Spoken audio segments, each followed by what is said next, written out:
Now, I've heard about the stretch IRA, but what exactly is that?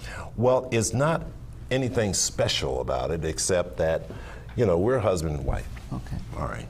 And so a lot of our legacy would be, if anything would happen to me, joint tenants with rights to survivorship, well, you would get my legacy and I would receive yours. Yes. But what about our children? How about that? What about our grandchildren? How do we pass the legacy down to our kids? Now, that's what our viewers want to know. You know, we had the Pension Act of 2006 that was enacted for there was a provision there for non-spousal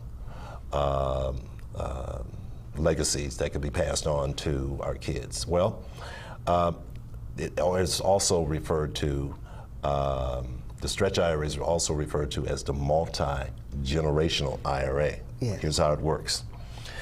Now, the thing is, we let the IRA funds accumulate tax deferred as long as possible. All right? Now, let's take the traditional IRA, Carol. At 70 and a half, what is mandated? We must. RMD is a required minimum. Required minimum distribution. Mm-hmm. We must start taking the distribution from that IRA. Now, when we, let's say, for example, if you die, all right, and the monies, the funds are then passed on to the spouse. But what happens if the spouse passes? Well, there's a limit on how long you can stretch that IRA because IRS they want some taxes. Yes, well, I was wondering about that. Well, what can happen is you can designate the beneficiaries, the children and your grandchildren, all right, such that in the event of the death of the spouse, last spouse, there's a distribution that must be taken within 1 year of the death of the principal. Now, here's what happens. The beneficiaries will have a choice.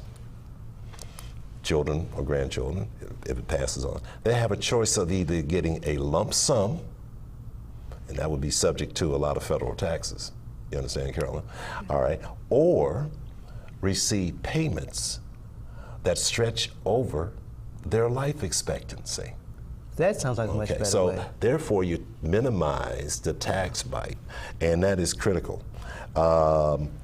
Now, non-spouse beneficiaries of IRAs do face some hurdles. There are a different set of rules to determine the RMDs. They have to, it is mandated they must take the monies.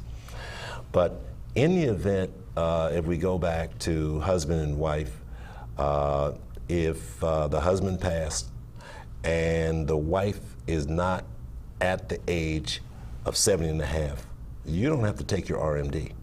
Oh. Okay, until you reach that age. You pass, those funds are then passed on to your children, and therefore you have to make sure that the children will stretch those monies out over their life expectancy, but they do have a choice in this matter. So you want to make sure the provisions in the IRA allow the beneficiaries to take distributions over their lifetimes. I can't emphasize enough, and to name second-generation beneficiaries. It could save you a lot of tax monies and keep your legacy going for several generations.